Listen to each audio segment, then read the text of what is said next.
फुटबॉलपटू लिओनेल मेस्सीची जगभरामध्ये प्रचंड क्रेज आहे आणि याच मेस्सीचा कोलकात्यामध्ये 70 फुटांचा पुतळा उभारण्यात आलाय। याचं अनावरण मेस्सीच्याच हस्ते पार पडलं।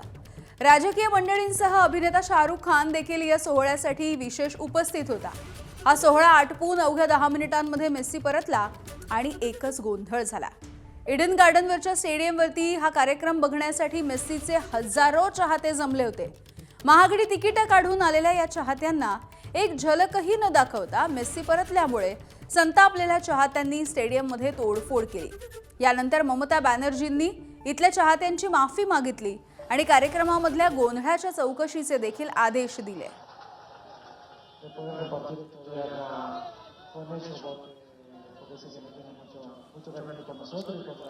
तर ही काही दृश्य आपण बघतोय। फुटबॉलपटू मेस्सीच्या 70 फूट पुतळ्याचं कोलकाता इथे मेस्सीच्याच हस्ते अनावरण करण्यात आलं।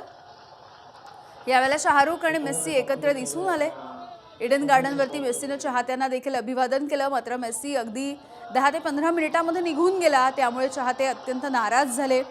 कित्येक हजारांची तिकीटं खरं तर त्यांनी काढली होती। त्यामुळे हे सगळे चाहते त्यानंतर मैदानावरती स्टेडियमवरती जमले। त्यांनी तिथल्या साहित्याची देखील तोडफोड केली आहे।